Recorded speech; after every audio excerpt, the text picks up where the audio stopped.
Donc vous aviez 18 ans en 1940. Résistant, vous êtes arrêté par la Gestapo et vous allez passer 2 ans à Buchenwald. Après la déportation, c'est Saint-Cyr, promotion Indochine, déjà prémonitoire. Cette Indochine, justement, vous allez passer 3 séjours au sein de la Légion étrangère. Après l'Indochine, c'est l'Algérie, c'est l'expédition de Suez, toujours à la Légion étrangère. En avril 61, vous commandez le 1er régiment étranger de parachutistes pendant le putsch à Alger. Vous êtes à l'issue condamné à 10 ans de réclusion criminelle et vous serez libéré au bout de 5 ans en 1966. En 66, pour vous, c'est la vie civile forcée. Vous avez alors 4 galons, vous êtes commandeur de la Légion d'honneur et vous êtes titulaire de 13 citations. En commandant, vous appartenez à une génération de soldats qui s'est trouvée engagée aux avant-postes de l'histoire. Vous avez rencontré, avec votre génération, le nazisme, l'émergence du tiers-monde, la montée des jeunes nationalismes, la formidable poussée du communisme en Asie, le réveil du fondamentalisme religieux, le terrorisme et enfin de nouvelles formes de guerre. Vous venez nous parler aujourd'hui de votre destin de soldat, de vos aventures, de vos passions et de vos drames. Vous nous parlerez aussi de courage, de générosité et d'espérance. Je ne sais, mon commandant, si vous nous parlerez de combats comme ceux de Cameron et de Bazeilles, dont on entend dire ça et là que tout ça c'est fini. Ce que je sais par contre, c'est que vous allez nous parler de votre conception de l'éthique de l'officier. Mon commandant, nous vous écoutons.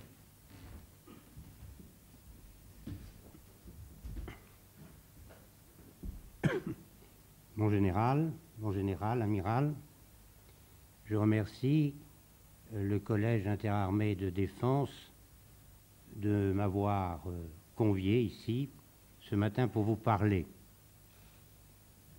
C'est à la fois un grand honneur pour moi de m'exprimer dans le cadre de votre prestigieuse institution, et c'est aussi un petit peu intimidant. On m'a demandé d'évoquer mon destin. J'ai accepté de le faire, non pas pour m'auto-célébrer ou m'auto-promouvoir, mais pour une série de raisons. D'abord, vous savez, quand on arrive à la fin de sa vie, on éprouve un petit peu le besoin d'expliquer ce que l'on a vécu. Il y a un très beau proverbe arabe qui dit que lorsqu'un vieillard disparaît, c'est une bibliothèque qui brûle. Alors on a toujours envie de sauver quelques pages de l'incendie.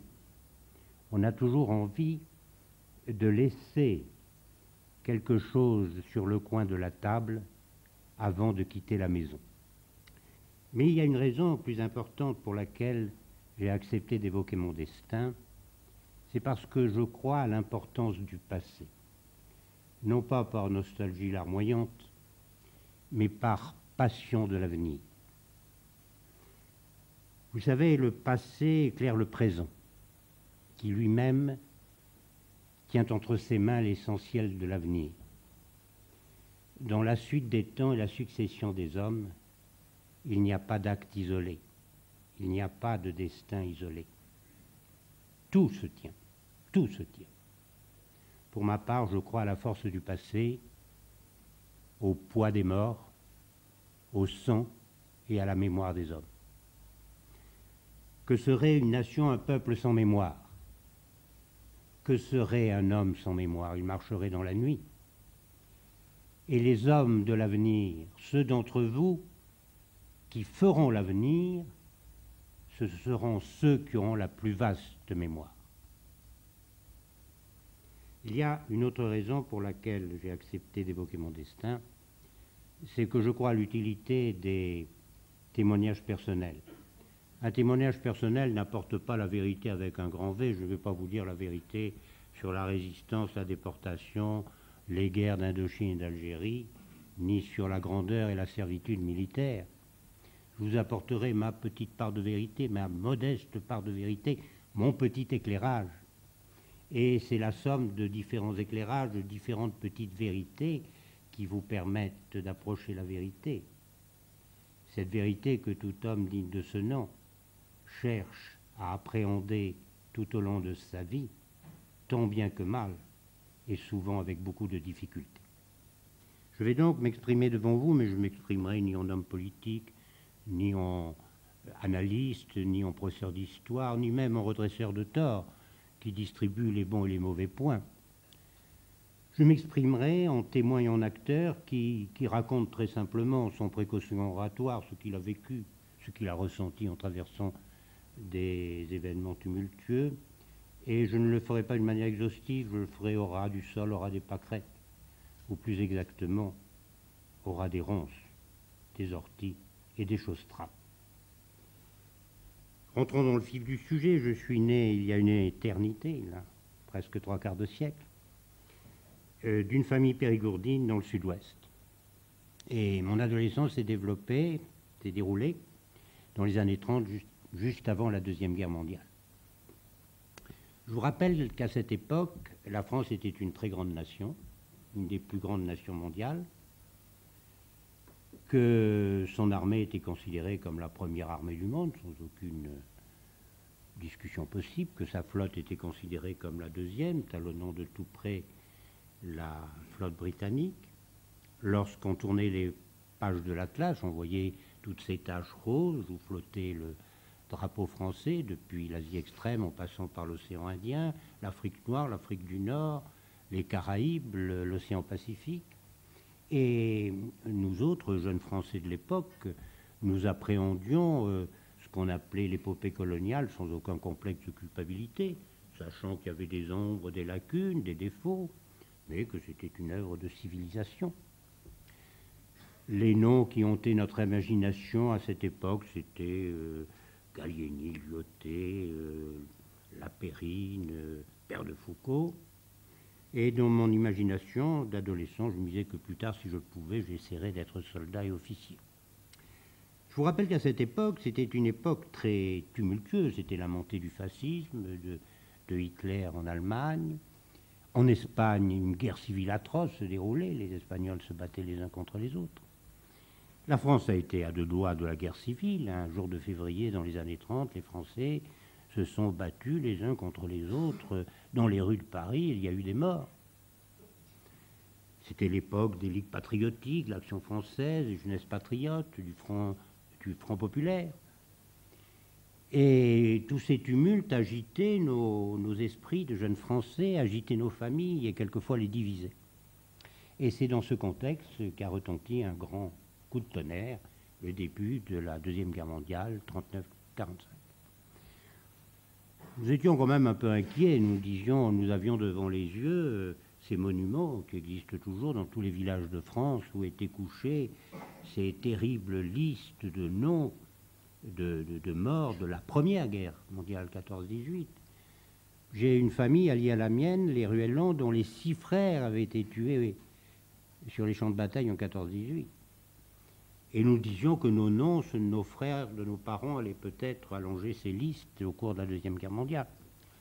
Nous étions donc un peu inquiets, mais nous étions confiants. Nous disions que, de toute façon, l'armée française ne pouvait être que victorieuse. Alors il y a eu un deuxième coup de tonnerre bien plus terrible. C'est en juin 40. L'armée française est écrasée en quelques semaines. Il y a eu de l'héroïsme et du courage, on l'oublie trop souvent à cette époque, et il ne faut jamais l'oublier et rendre hommage à ce courage, à cet héroïsme. Mais le résultat a été là, cette armée réputée invincible, réputée la première armée du monde, a été écrasée en quelques semaines. Et dans le sud-ouest, où je fais mes études, nous avons vu arriver les débris de l'armée française, qui étaient des débris d'une armée plus que vaincue.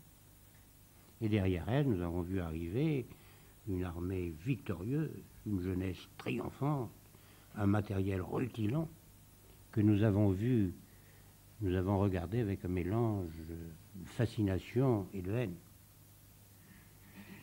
Il y a eu l'armistice, la France a été divisée en trois, une partie a été annexée, de fait, l'autre a été occupée par l'armée allemande, et dans la troisième, non occupée, il y a eu un État français dirigé par le maréchal Pétain. Et la France a été divisée moralement. Il y avait ceux qui pensaient qu'il fallait continuer la guerre avec le général de Gaulle qui était parti à Londres, et ceux qui pensaient qu'il fallait serrer les coudes autour du vieux vainqueur de Verdun. Et ma famille était elle-même divisée quant à l'option à prendre. Mes premiers souvenirs de l'occupation sont de mauvais souvenirs, des souvenirs de faim, de froid, de pénurie, d'humiliation, mais aussi le souvenir d'un grand jeu. Il y avait ce qu'on appelait la ligne de démarcation qui séparait la zone occupée par l'Allemagne de la zone non occupée. On ne pouvait pas la traverser. Elle était surveillée par des patrouilles allemandes. Elle traversait une région que je connaissais très bien, où ma famille avait une maison, et je connaissais les bois, les prés, les sentiers. J'y avais à la vérité beaucoup braconné. Et mon grand jeu consistait à franchir cette ligne de démarcation en fraude à la barbe des patrouilles allemandes en pleine impunité. Et c'est comme ça que je suis rentré très tôt dans ce qu'on a appelé plus tard la résistance. La vérité m'oblige à dire que je suis rentré non pas par réaction patriotique, mais par hasard. Je faisais dans un collège de jésuites à Bordeaux, et un jour, le recteur de ce collège, qui deviendra une grande personnalité de la Compagnie de Jésus, me convoque. J'étais un peu inquiet, j'avais peur de me faire tirer les oreilles pour quelques mauvaises notes. Je suis rendu à sa convocation. Il m'a regardé avec son air sévère habituel. Il m'a dit « Élie, je sais que vous franchissez la ligne de démarcation en fraude. Rien n'échappe jamais au recteur d'un collège de jésuites. » Alors je lui ai dit « Mon père, c'est exact. » Alors il s'est mis à sourire, ce qui m'a rassuré. Il m'a dit est-ce que vous pourriez rendre un service à un de mes amis? J'ai dit bien sûr, mon père. J'étais trop heureux de rendre service au recteur d'un collège où je poursuivais des études incertaines. Alors il a fait rentrer dans son bureau un homme pas très grand, le crâne un peu dégarni, un peu voûté, mais le regard brûlant, et sans le savoir, je venais d'être mis en rapport avec quelqu'un qui deviendra une des grandes figures de la résistance française. Et cet homme a demandé de lui passer du courrier d'une zone à l'autre, à travers la ligne de démarcation, puis de faire passer des hommes à l'accent étrange, puis des colis de plus en plus lourds dont je ne connaissais pas le contenu. Alors j'ai fait ça sans très bien me rendre compte du danger que je pouvais courir, avec l'innocence de la jeunesse. Et puis cet homme m'a expliqué qu'il était à la tête d'un réseau de renseignements au service des Alliés et qu'il faisait évader les aviateurs qui étaient abattus au-dessus de la France et qui pouvaient se sauver en parachute, et que c'était lui qui était à la tête de cette organisation. Alors quand j'ai su ça, j'ai fait ça avec beaucoup plus de sérieux, parce que la jeunesse a toujours été et sera toujours l'âge de la passion, de la ferveur et du courage. Ce que j'ai fait pendant plusieurs mois, je ne vous raconterai pas, ça n'a pas grand intérêt, c'était le travail classique d'un agent de liaison, d'un réseau de renseignement. Puis ce qui est arrivé devait arriver. Je me suis fait arrêter par la Gestapo. J'ai eu des entretiens pas très agréables avec cet organisme. J'ai fait plusieurs prisons.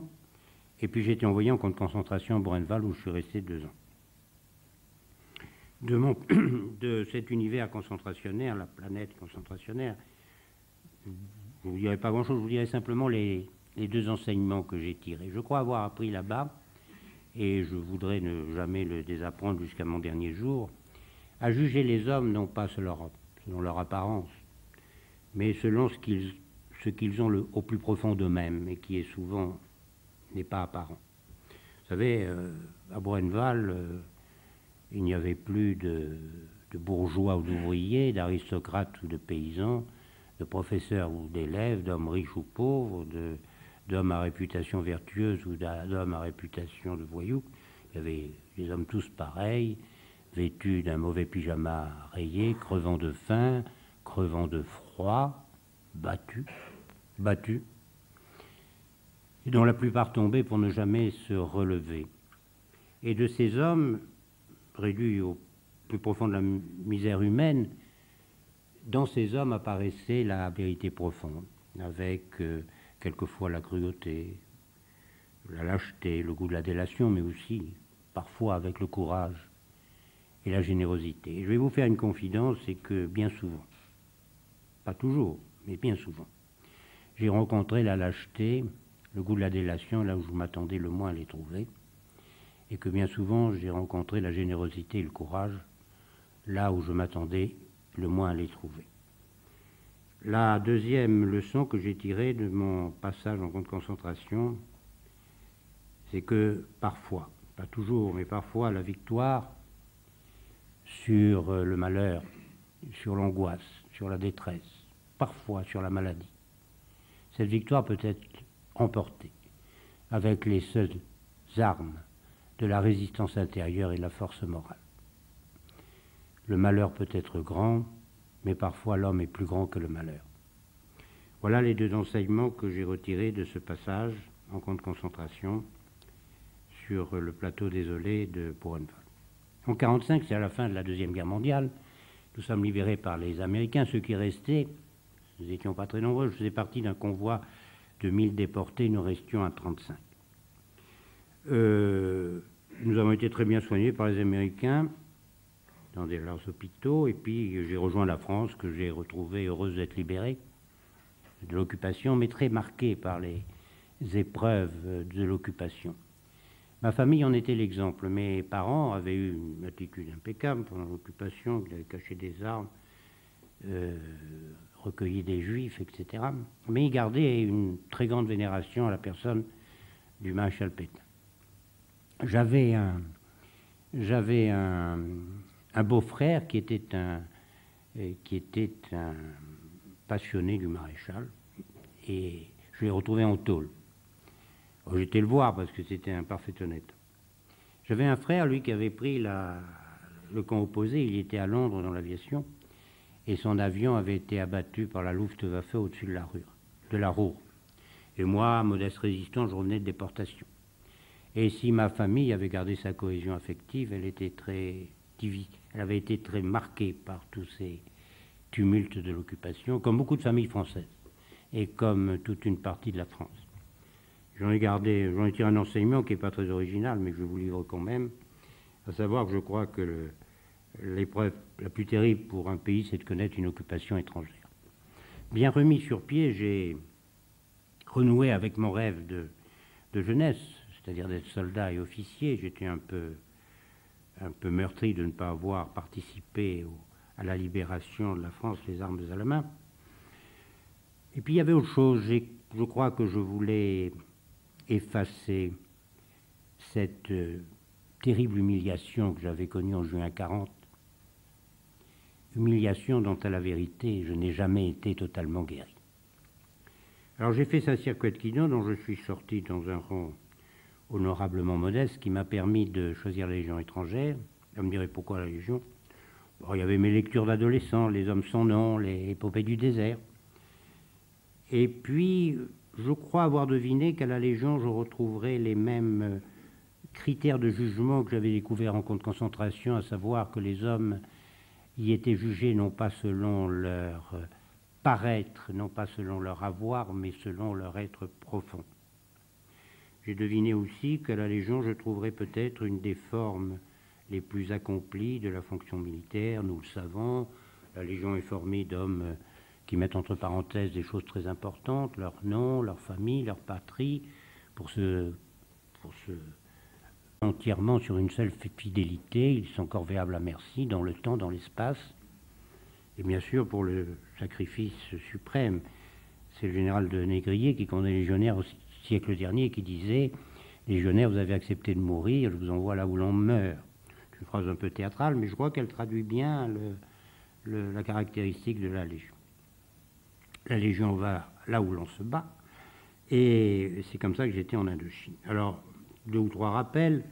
Ce qu'on appelait l'Indochine comporte 3 pays, Laos, le Cambodge, le Vietnam. Moi, j'ai été au Vietnam, et quand dans ma conversation, je parlerai de l'Indochine, c'est du Vietnam dont il s'agira. Deuxième rappel, la guerre d'Indochine est une guerre qui a duré 9 ans. 9 ans, 45 à 54. guerre dure, meurtrière. Troisième rappel, c'est que contrairement à ce qu'on peut lire ici ou là, en particulier dans quelques livres scolaires, la France n'a pas du tout mené là-bas une guerre de reconquête coloniale, puisque dès 1947, dès le début de la guerre, elle a reconnu l'indépendance du Vietnam. En fait, la France, ou l'armée française plus exactement, était engagée dans une guerre civile entre Vietnamiens. Nous nous battions contre des Vietnamiens, fort courageux d'ailleurs, qui étaient animés par l'idéologie marxiste, et nous nous battions avec des Vietnamiens, fort nombreux, fort courageux, dont certains voulaient l'indépendance de leur pays, mais qui voulaient la faire avec la France, ce qui faisait dire au général de Lattre qui nous commandait alors, la France ne se bat pas ici pour des biens qu'elle ne possède plus, mais pour remettre ses biens à des hommes qui respectent la liberté et les libertés. Il ajoutait, jamais la France n'a mené un combat aussi désintéressé. J'ai été affecté au 3e étranger, à la frontière de Chine, qui est une région difficile à vivre pour l'homme, mais d'une région d'une beauté à vous couper le souffle. C'est un amas de relief calcaire entrelacés, revêtu d'une végétation somptueuse, bouillonnante, effervescence, impénétrable. Tout cela coupé de vallées étroites où l'on cultive le riz, ces vallées ponctuées de villages sur pilotis, revêtus de toits de chaume, habités par des populations grandes, élancées, très réservées, donnant difficilement leur confiance, mais ne la retirant pas lorsque cette confiance avait été accordée. Mon chef de bataillon, qui était un homme très haut en couleur et qui tutoyait tous ces jeunes officiers, m'a convoqué et m'a dit « Saint-Marc, tu sais, ou si tu ne sais pas, tu devrais savoir que l'enjeu essentiel de la guerre que nous menons, c'est la population. Si elle bascule du côté de nos adversaires, nous sommes fichus. Si nous arrivons à la ramener vers nous, tous les espoirs nous sont permis. Alors je vais te charger de ce problème de la population. » Il m'a indiqué un certain secteur. Tu vas aller voir les villages, voir ceux à qui l'on peut faire confiance, que l'on peut armer. Et puis surtout, tu vas me recruter des gens du pays. Parce que si nous faisons la guerre sans les gens du pays, nous sommes aveugles. Alors, fais pas de conneries, essaye de bien les choisir, parce que si tu leur donnes des armes pour qu'ils passent chez l'adversaire, ça n'ira plus. Il m'a confié quelques sous-officiers et quelques légionnaires, qui étaient tous des combattants qui s'étaient battus pendant la Deuxième Guerre mondiale, en général sous un autre uniforme que celui de l'armée française, mais qui étaient des combattants chevronnés, ce qui m'inquiétait un peu et qui m'intimidait. Nous sommes mis au travail, nous avons armé des villages, nous avons recruté plus de 200 partisans, avec soin, qui se sont très bien battus. Nous sommes battus avec eux, j'ai été blessé au milieu d'eux, ils m'ont sauvé la vie. Ça s'est très bien passé. Nous n'avions pas beaucoup de mérite, parce que c'était une région qui avait connu l'occupation du Viet Minh communiste, et le Viet Minh communiste, du moins dans cette région, s'y était très mal conduit, avait commis des exactions, si bien qu'automatiquement la population nous avait fait confiance et était revenue vers nous. Et pendant de longs mois, j'ai mené une vie très très intéressante avec mes partisans au milieu de villages, dans des régions qui bordent le Yunnan et le Guangxi, tout près de la frontière, dans une région peut-être une des plus somptueuses du monde, traversant des coins vraisemblablement inviolés, et avec des résultats très intéressants, et sans aucune impression de malaise lorsque je couchais dans les villages et lorsque je me trouvais au milieu de mes partisans, parce qu'ils avaient fait la preuve de leur fidélité en se battant d'une manière courageuse et souvent héroïque à mes côtés. Et nous en arrivons en 1949. En 1949, c'est une année très importante dans le siècle que nous vivons. C'est l'année où les communistes chinois sont victorieux en Chine. C'est un quart de la planète qui bascule dans le camp communiste. Et cet événement considérable, moi je le vois au ras du sol, au bout de mes jumelles. Je suis à 600 mètres de la frontière. J'ai un poste, dans un poste. Et en face, il y a un poste chinois. Jusque-là, il était occupé par les nationalistes chinois. Et puis un beau jour, on voit arriver les communistes, nous le savions par nos services de renseignement. Et les communistes, au bout de mes jumelles, je vois l'armée chinoise arriver, l'armée communiste chinoise, qui investit le poste, qui commence à le harceler, le bombarder, et puis qui passe à l'assaut, qui écrase ce malheureux poste. Et puis les communistes chinois s'installent tout le long de la frontière et aident de leur puissance formidable, un quart de l'humanité, nos adversaires, les Viet Minh communistes. Et notre situation, qui jusque-là était correcte, était bonne, et qui s'était améliorée même, devient difficile, très difficile, et le commandement militaire décide d'évacuer. Mais l'évacuation doit se faire rapidement, parce que c'est une opération toujours délicate. Mais le drame, c'est que nous ne pouvons pas amener tous les villages qui s'étaient ralliés à nous. Nous ne pouvons même pas amener tous les partisans que nous avions armés. Et le matin de notre départ, les camions étaient alignés sur la mauvaise piste, et au moment du départ, autour de chaque camion, des hommes, des femmes et des enfants s'agglutinent autour de chaque camion pour essayer de monter, mais les camions étaient bondés. Et au moment où les moteurs ont commencé à tourner, ils sont agrippés au camion et leurs mains se sont agrippés aux ridelles des camions, et nous leur donnions des coups de crosse pour leur faire lâcher les prises, et ils s'effondraient dans la poussière de la route, et nous sommes partis. Et nous avons appris, quelques jours après, par quelques rescapés qui nous ont rejoints, que 2 jours après, le Viet Minh est venu occuper la région et a massacré ces populations qui nous avaient fait confiance et que nous avions abandonnées. J'ai mené des combats, nous avons mené des combats très durs sur la RC4 du côté de Quai Dongke. Et mon premier séjour s'est terminé juste avant la célèbre bataille de Dongke, que ceux qui sont familiers, qui connaissent bien la guerre, dont se souviennent ceux qui connaissent bien l'histoire de la guerre d'Indochine. Je suis revenu très vite en Indochine pour un 2e séjour, c'est un pays qui me passionnait. Et puis j'étais officier d'actif, il était bien normal que je me trouve là où l'armée française se battait. J'ai fait un 2e séjour beaucoup moins intéressant sur le plan humain. Je n'ai pas eu ce contact formidable que j'avais eu au 1er séjour, où j'étais au milieu de la population, selon la formule bien connue, comme un poisson dans l'eau. Mais j'ai connu un 2e séjour très intéressant sur le plan militaire, parce que je faisais partie du 2e bataillon étranger de parachutistes, et nous étions intégrés dans ce qu'on appelait les forces d'intervention, c'est-à-dire qu'on était envoyés partout où les choses allaient mal.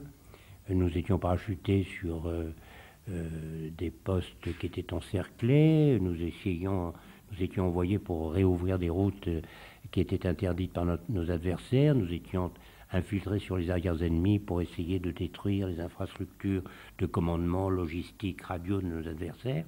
Nous menions à un rythme très soutenu une série d'actions militaires difficiles et avec des pertes. Moi, en 3 ans de mon 2e séjour, j'ai eu 2 fois ma compagnie mise hors de combat, tuée ou blessée. Moi-même, j'ai été blessé à nouveau.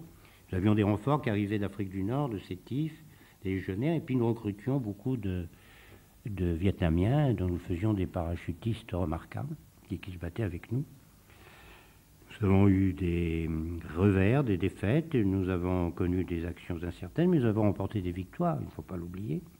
Victoire de Vignelles, les victoires de la bataille du Dai, de Nassam, du 1er Nialo. Il ne faut pas l'oublier parce que notre mémoire militaire se souvient beaucoup des défaites et des désastres. Il ne faut pas qu'elle oublie non plus les victoires que l'armée française a remportées sous ces cieux lointains. La guerre était notre lot quotidien. Nous étions maigres et durs comme des loups. La touffeur de la jungle et l'humidité des rizières et des marais étaient devenus notre milieu habituel, à force d'habitude. Nous étions arrivés à nous orienter sans trop d'erreur dans l'obscurité de la jungle et à nous déplacer sans faire trop de bruit dans les végétations les plus inextricables. Nous étions coulés dans cette végétation de l'Asie des moussons d'une puissance cosmique inimaginable sous nos cieux. Oui, la guerre était notre lot quotidien. Récemment, il y a quelqu'un, c'était un journaliste, qui a voulu absolument me faire dire que j'aimais la guerre. Alors je lui ai bien expliqué, je lui ai mis les points sur les i, comme il faut toujours le faire avec les journalistes. Je lui ai bien expliqué que je n'aimais pas la guerre, que je considérais la guerre comme un mal absolu, qui entraîne de terribles maux à tous ceux qui la font, et plus encore aux populations qui la subissent. Mais la guerre a quelque chose d'assez fascinant parce que c'est une heure de vérité. C'est un total dépouillement. Vous savez, dans la vie normale, chacun fait son petit cinéma, chacun construit sa propre image. Chacun soigne, comme on dit aujourd'hui, son look pour essayer de paraître quelquefois différent qu'il n'est en réalité. Mais à la guerre, au combat, à l'heure du courage et de la peur, il n'y a plus de look, il n'y a plus d'image, il n'y a plus de cinéma, c'est la vérité profonde de l'homme qui apparaît. Avec sa lâcheté, sa cruauté, mais aussi son courage et son héroïsme. L'homme est quelque chose qui vaut la peine d'être dépassé, et le dépassement suprême, c'est de risquer sa vie pour quelque chose que l'on croit supérieur à soi-même. C'est là où l'on retrouve la guerre et le mystère de ces hommes jeunes qui font de leur mort l'accomplissement de toute une vie. La guerre est quelque chose de complexe, c'est une grande solidarité. On crève tous ensemble ou l'on s'en sort tous ensemble. La solidarité, l'esprit de corps ne sont pas des coquilles vides, mais c'est aussi une grande solitude. À l'heure du combat, à l'heure du courage et de la peur, on est seul. On est seul face à l'ennemi qui veut vous faire la peau et qu'on est obligé de tuer pour ne pas être tué.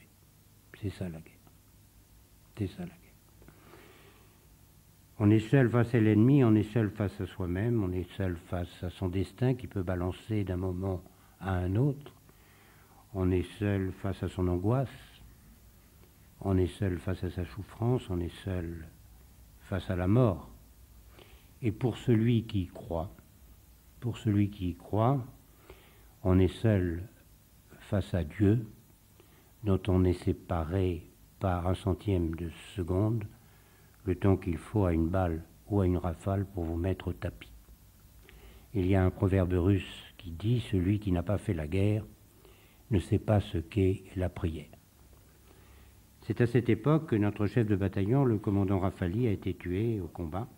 C'était un homme tout à fait remarquable et un entraîneur d'hommes et un chef de guerre de très grande qualité. Mon deuxième séjour s'est terminé, je suis revenu en France, où j'ai fait une infidélité de quelques mois à la Légion, au 11e choc, où avec quelques camarades, nous avons formé l'embryon de services spéciaux vietnamiens. Et j'ai connu là des officiers vietnamiens remarquables, dont quelques-uns deviendront célèbres pendant la deuxième guerre d'Indochine, celle qu'on a l'habitude d'appeler la période américaine. Mais les choses allaient mal au Vietnam. C'était la terrible bataille d'Dien Bien Phu qui se déroulait. Je suis parti pour un troisième séjour volontaire. Je suis arrivé trop tard. J'ai atterri à Hanoï 2 jours après la chute du camp retranché. Et j'ai pensé bien sûr à tous mes camarades qui avaient mené des combats héroïques dans la cuvette tragique et à tous ceux qui allaient, quelques survivants, qui allaient partir pour des camps et qui allaient se révéler tout à fait semblables à ceux que j'avais connus, les camps nazis en Allemagne. J'ai participé à des combats très durs qui ont eu lieu à la limite du delta du fleuve Rouge, où nos camarades de combat vietnamiens se sont comportés d'une manière admirable. Et puis il y a eu les accords de Genève. Les accords de Genève en 54, 45-54, guerre d'Indochine, 54 accords de Genève qui mettent fin à cette guerre. On sépare le Vietnam en deux, c'est la grande mode à cette époque, l'Allemagne, la Corée. Le Nord est donné aux communistes, le Sud est donné aux nationalistes, nos alliés, et l'armée française est priée d'aller se faire voir ailleurs. Nos camarades de combat vietnamiens étaient tous originaires du Nord. Ils étaient obligés d'abandonner leur famille, le tombeau des ancêtres dans lequel ils sont tellement attachés. Et ils nous rendaient un peu responsables de ces accords de Genève. Et souvent, on lisait dans leurs regards des regards de reproche et quelquefois des regards plus durs que ceux de simples reproches. Nous avons évacué le Nord-Vietnam, ce qu'on appelait le Tonkin, avec les sentiments que vous devinez. Nous y laissions nos morts et nous y laissions une population dont une part très importante nous était favorable à nos alliés, les nationalistes vietnamiens. Et je crois qu'ils ont bien deviné qu'avec notre départ, c'était une part de liberté qui quittait cette part du monde. Nous avons assisté au premier boat people au large du Tonkin. Nous étions sur des bateaux de la Marine nationale et nous avons vu se jeter à la mer des villages entiers, des femmes, des enfants, des hommes qui essayaient de rejoindre nos bateaux à la nage ou sur de frêles embarcations faites de roseaux tressés qui bondissaient à la cime des vagues. Nous avons pu en recueillir à peu près un tiers, mais les 2 tiers sont morts noyés en essayant de rejoindre nos navires. Le bateau où je me trouvais s'appelait l'Espérance. Pour nous, la guerre d'Indochine était terminée. Une autre guerre nous attendait, c'était la guerre d'Algérie. 8 ans, 54, 62. Sans nous laisser le temps de respirer, nous avons été, comme il n'y avait plus de guerre au Vietnam, ça avait été envoyé tout de suite en Algérie. Le bataillon auquel j'appartenais, qui était le 1er bataillon étranger de parachutistes, qui deviendra ensuite le 1er régiment étranger de parachutistes.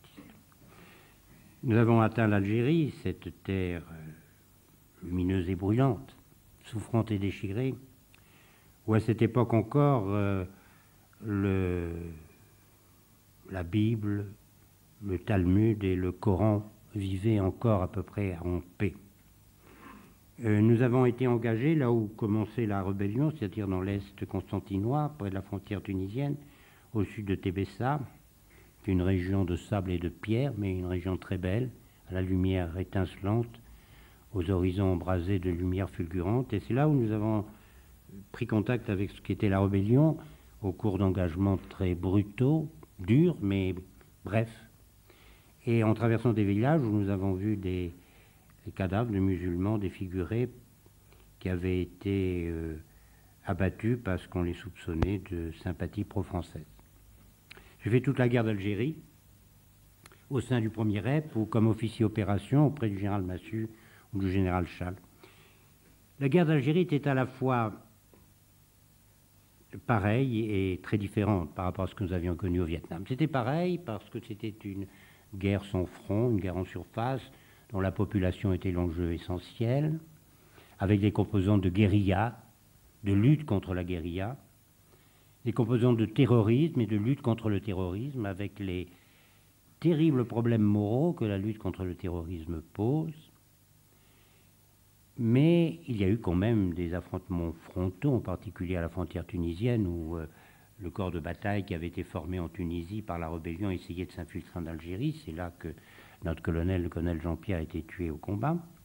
Mais d'une manière générale, on peut dire que les engagements étaient moins brutaux, moins sanglants, et mettaient en œuvre des effectifs moins nombreux par rapport à ce que nous avions connu en...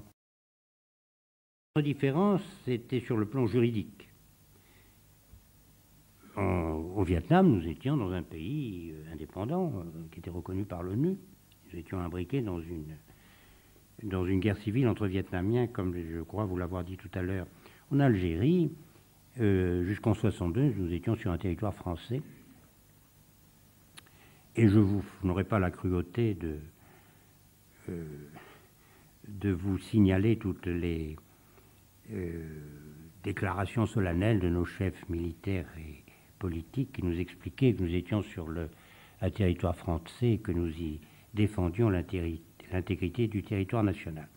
En vérité, les choses étaient beaucoup plus compliquées qu'on voulait bien nous le dire. Nous étions sur une terre de colonisation qui n'était pas trop éloignée, 130 ans. Et sur cette terre de colonisation relativement récente, il y avait 2 catégories d'habitants. Il y avait 2 collèges électoraux. Il y avait un collège électoral comprenant des Européens, avec quelques musulmans, et un collège électoral comprenant des musulmans. Et ces 2 collèges électoraux n'avaient pas les mêmes droits. Il n'y avait pas du tout... comme en Afrique du Sud, une séparation entre les 2 communautés sur le plan humain. Mais il y avait une séparation sur le plan politique, il n'y avait pas les mêmes droits. Nos adversaires, ce qui était honnête, il y en avait beaucoup, quelles étaient leurs motivations? Il y avait une motivation indépendantiste, si vous voulez, indépendance de l'Algérie, une motivation sociale, ils voulaient une meilleure répartition des richesses de ce pays entre tous les habitants, et une motivation politique, ils voulaient l'égalité de tous les habitants sur ces territoires algériens. Et cette motivation, elle n'était pas la moindre, c'était peut-être la plus importante. Autre différence par rapport à ce que nous avions connu au Vietnam, c'est que jamais en Algérie, la situation militaire n'a été difficile. Au début, il y a eu quelques problèmes, mais à partir de 59-60, la France a remporté ce qu'il faut appeler une victoire militaire, grâce en particulier à nos camarades de combat musulmans. Ce qui ne voulait pas dire que les problèmes aient été résolus. Vous savez, une victoire militaire ne règle pas les problèmes. Elle permet simplement à celui qui est victorieux d'aborder les négociations en position de force et de faire peser tout le poids de sa victoire en faveur des solutions qu'il préconise. Mais ça ne résout pas les problèmes. Ça permet de les résoudre dans un certain sens. Récemment, après les hésitations que vous devinez, j'ai accepté d'être interviewé par la télévision algérienne qui faisait une série d'émissions sur la guerre d'Algérie. Ça s'est passé courtoisement, d'ailleurs, c'était un peu houleux la conversation, j'avais 3 journalistes en face de moi, mais ça s'est passé courtoisement. Et j'ai bien fait admettre à mes 3 journalistes qu'en 60 et en 61, l'armée française était maîtresse du terrain, ce qui encore une fois ne voulait pas dire que les problèmes essentiels aient été réglés. En 58, il se passe quelque chose de très important. Général de Gaulle arrive au pouvoir. Et le 4 juin 58, j'étais juste à côté de lui, sur le forum à Alger, il a eu cette phrase historique: qu'à partir d'aujourd'hui, sur cette terre française, il n'y a plus que des Français à part entière. Ce que les historiens ont appelé la nuit du 4 août des Français d'Algérie, qui a accepté de voir la fin d'un certain nombre de leurs privilèges contre l'assurance de pouvoir rester français sur une terre française. Et c'était la fin d'une des motivations essentielles de nos adversaires. Donc c'était un atout formidable pour l'armée française. Et l'armée française a été engagée avant, pendant et après cette période dans une grande œuvre de pacification, de séduction auprès des populations par rapport, parallèlement à l'action militaire victorieuse qu'elle menait sur le terrain.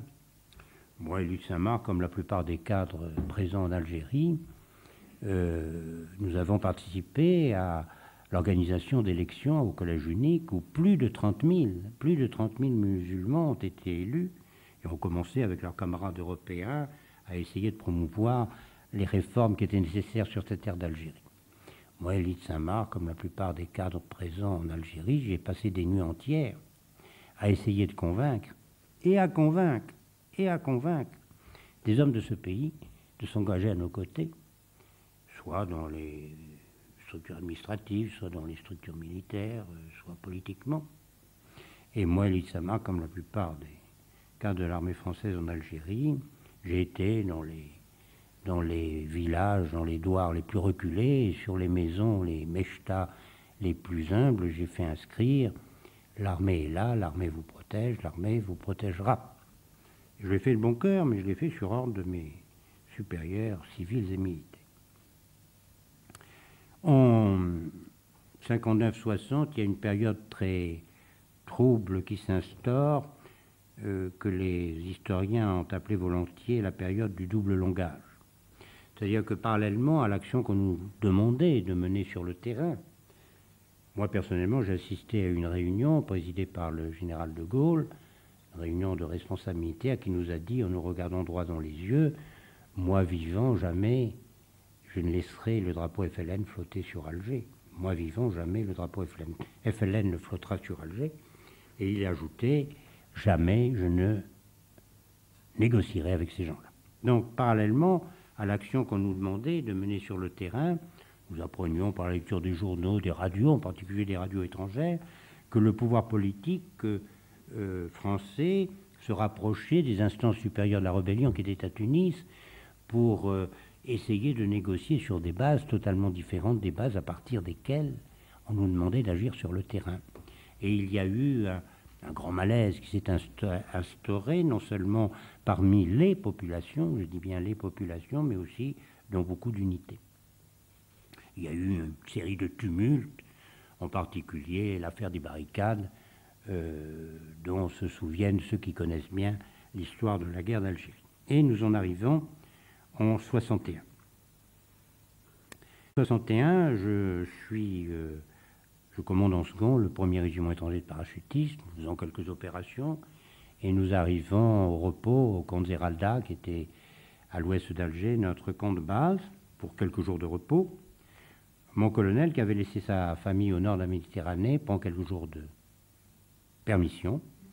Et je me souviens, je l'accompagne au terrain d'aviation à Maison-Blanche, jusqu'à la montée de l'avion. Et avant de partir, il me serre longuement la main, il me dit « Saint-Marc, prenez bien soin du premier rep parce que nous vivons une période un peu dramatique où pour un honnête soldat, il n'est pas facile de savoir quel est le bon chemin. » Il ne pensait pas si bien dire. Quelques jours après son départ, il y a quelqu'un qui vient me voir et qui me dit « Mon commandant, il y a le général Chasles qui est clandestinement à Alger, il veut vous voir de toute urgence. » Je connaissais bien le général Chasles. J'avais servi comme officier d'opération sous ses ordres et j'avais pour lui du respect et de l'amitié aussi. Le général Chasles avait commandé les troupes françaises en Algérie de manière brillante, puis s'était disputé avec le général de Gaulle, il était revenu au nord de la Méditerranée et il lui avait été formellement interdit de revenir en Algérie. Alors, lorsqu'on m'a dit qu'il était en Algérie, qu'il y était clandestinement, qu'il voulait me voir de toute urgence, malgré la faiblesse de mon coefficient intellectuel, j'ai tout de suite compris ce dont il allait s'agir. Alors, je me suis rendu à sa convocation. On m'a fait entrer dans une pièce, dans une maison des Hauts d'Alger, où il n'y avait personne, les murs étaient nus, il était tout seul, assis derrière une table, en civil, avec son lézard. À ceux de la France libre, à ceux combattants de la France libre, à ceux de la résistance, à ceux qui sont tombés sur les champs de bataille en Afrique, en Provence, en Italie, sur les champs de bataille d'Alsace et d'Allemagne. Ces hommes sont tombés pour nous tous, pour que nous puissions vivre libres dans un pays libre, pour qu'aujourd'hui vous puissiez faire vos études supérieures militaires. Ils sont tombés pour nos enfants, pour nos petits-enfants. Ils sont tombés pour que ce matin, nous puissions évoquer le passé de notre pays, même si nous ne sommes pas d'accord sur la signification de ce passé, même si nous ne sommes pas d'accord sur la signification de ce passé. C'est ça la liberté. Et cette liberté, nous la leur devons. Ne l'oublions jamais.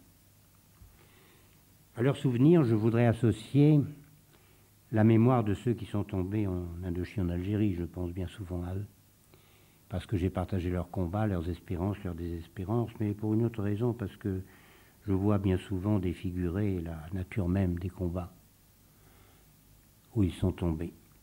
Certes, nous le savons, la guerre charrie avec elle le pire et le meilleur.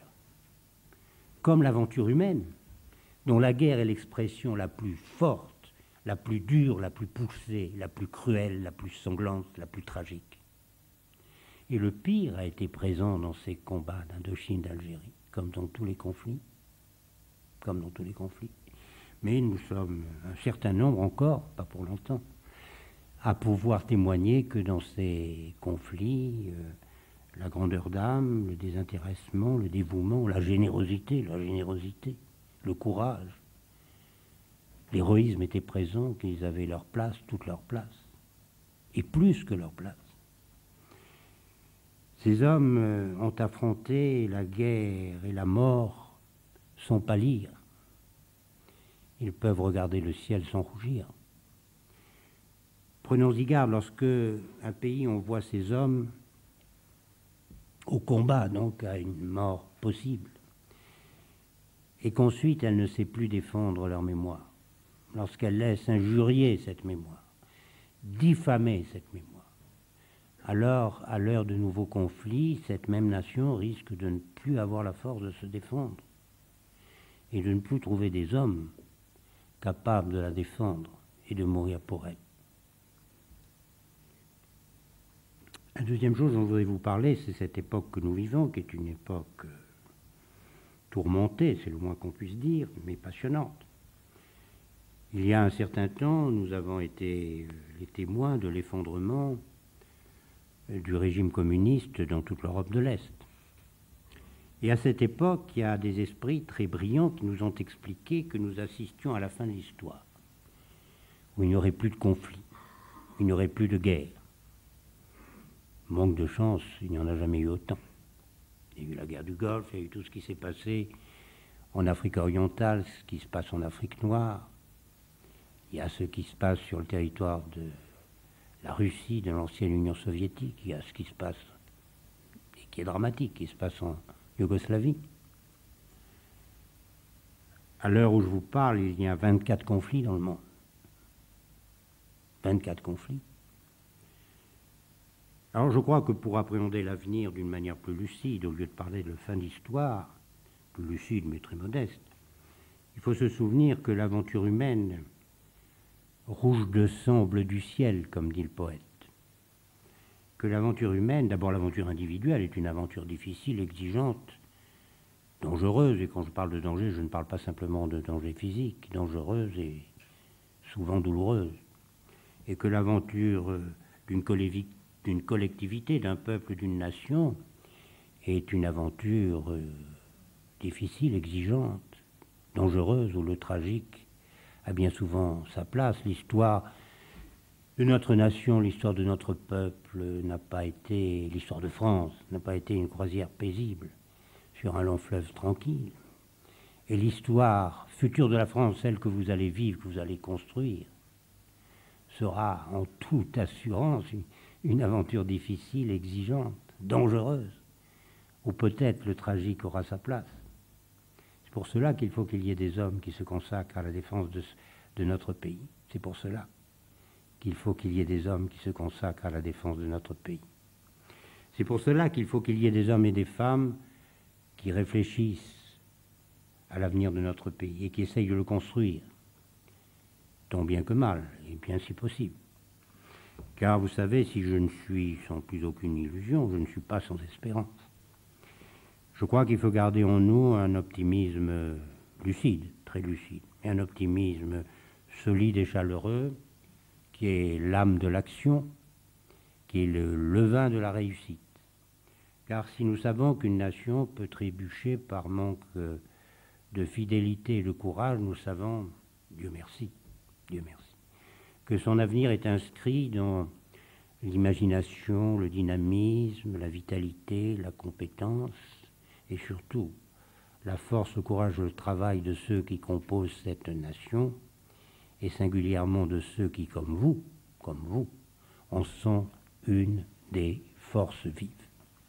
Vous savez, finalement, il faut peut-être se référer à ce que disait autrefois un philosophe, ce ne sont pas les pierres, mais les hommes qui sont les remparts de la cité.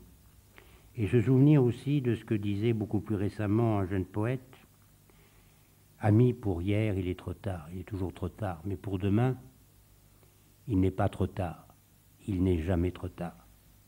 Demain reste à faire et ton salut se trouve au bout de la journée de demain.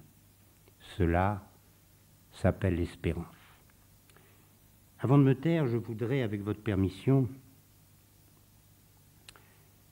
vous dire 3 mots des hommes que j'ai commandés.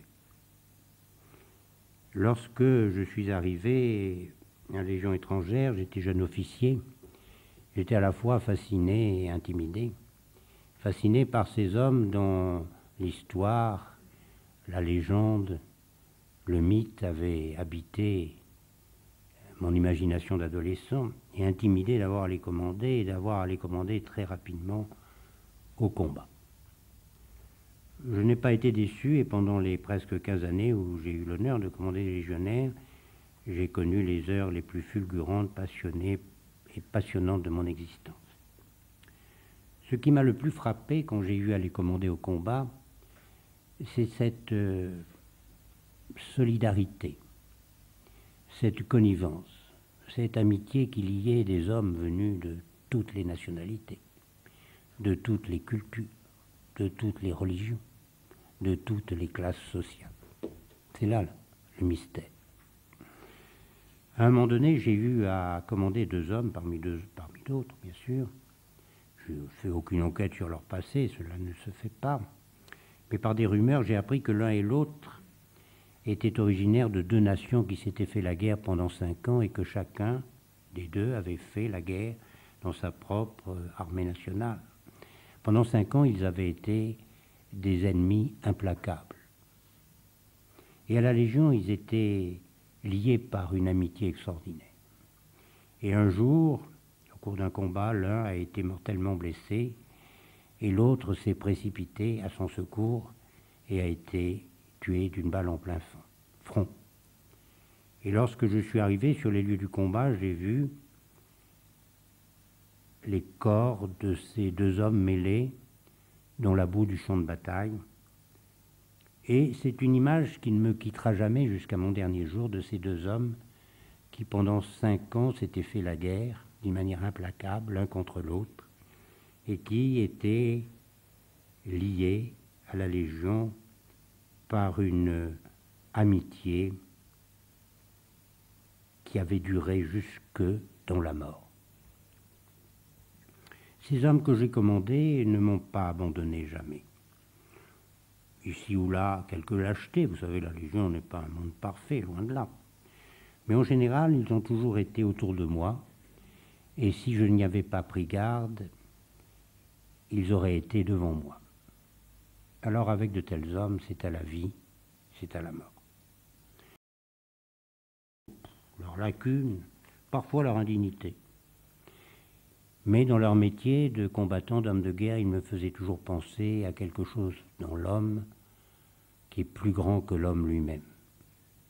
On pouvait les juger sévèrement, trouver qu'ils se comportaient mal, mais on les mettait au-dessus de tout pour la manière dont ils affrontaient le danger, pour la manière dont ils rentraient dans le sacrifice avec un silence hautain et une rare élégance. Nous ne leur parlions jamais de leur passé, cela ne se fait pas, et la moindre indiscrétion pouvait leur apparaître comme une injure. Mais cela n'empêchait pas de rêver, d'imaginer. Il m'arrivait souvent d'imaginer ce qu'avaient été ces destins, déchirés, éclatés, haletants, qui avaient tant connu de l'existence et beaucoup trop de la mort. C'était juste après la Deuxième Guerre mondiale et les hommes qui étaient venus se réfugier à la Légion avaient tous connu personnellement, vraiment, tous ces tumultes qui avaient ensanglanté alors l'Europe tout entière. Ils affectionnaient un chant dans lequel il y avait cette phrase « Enfants, profitez de la guerre, la paix sera terrible ». Et c'est un peu la paix qu'ils fuyaient. Je les commandais, mais je n'étais pas au-dessus d'eux, j'étais au milieu d'eux. Et autour de moi, ces destins se nouaient, se dénouaient, se renouaient. Nous parlions de temps en temps entre nous, le soir après d'interminables cheminements ou les jours de repos. Ce n'était pas une avalanche de mots, simplement quelques paroles, entrecoupées de longs silences dans cette complicité grâce à laquelle les affinités fortes et mystérieuses n'ont pas besoin de paroles pour s'exprimer. De temps en temps, une sorte de romantisme chez eux, vite couvert par cette pudeur propre à l'homme d'action qui risque sa vie. L'un d'eux m'avait cité cette phrase d'un auteur polonais: « Vous qui vivez ne perdez jamais l'espérance, mais lorsque le jour viendra, sachez rentrer dans la mort comme des pierres que Dieu jette sur un rempart. » Et un autre m'avait demandé: « Mais comment se fait-il que c'est dans cette folie absolue qu'est la guerre, cette folie sanglante qu'est la guerre, que l'on retrouve sa propre vérité et ses véritables amis ?» Je n'ai pas su quoi lui répondre. C'était un étrange mélange de mysticisme et de dureté, de sentimentalité et de rugosité. Ils étaient en rapport avec les choses les plus simples de la vie: la faim, la soif, la sueur, le sang, le courage, la peur.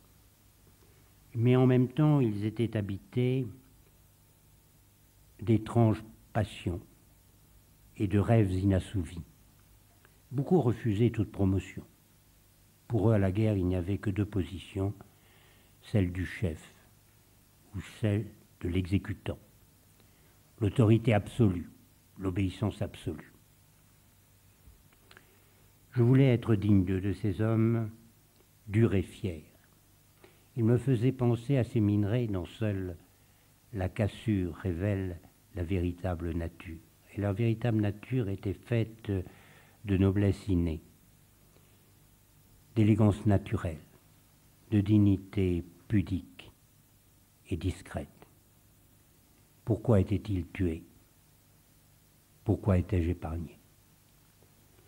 Les mots, les pauvres mots, ont du mal à exprimer ce que je ressentais alors, ce que je ressens toujours et que j'ai du mal à expliquer. Ces hommes avaient signé un pacte et ils étaient fidèles à ce pacte et ils étaient au service absolu, exclusif de cette seule fidélité. Ils recevaient des ordres, ils devaient se révolter parfois en les recevant, mais ils les exécutaient. Ils les exécutaient bien au-delà de ce qui leur était demandé. Souvent, ils râlaient, ils juraient, ils riaient, ils chantaient. Ils se battaient, c'était leur métier. Ils se dépassaient, ils se surpassaient. Ils souffraient. Parfois, ils priaient, ils mouraient. Le don de soi, l'amitié,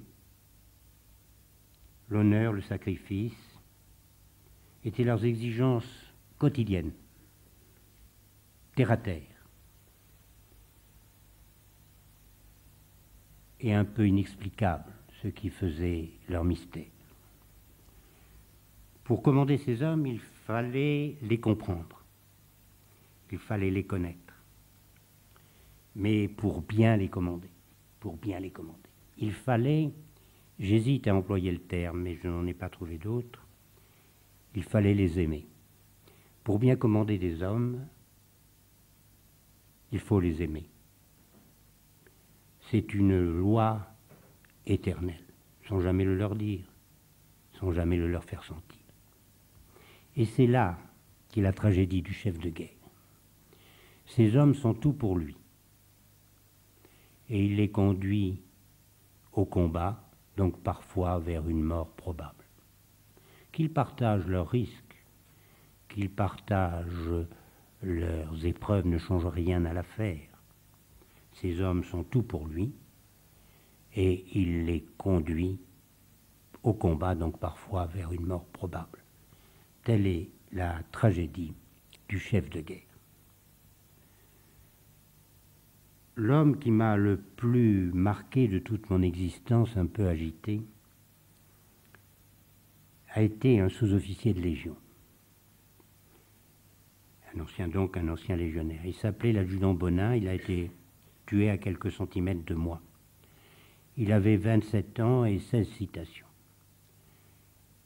Je respectais avec lui la loi non écrite de la Légion étrangère, c'est-à-dire que je ne savais rien de son passé, de sa véritable nationalité, de ses racines, de sa famille.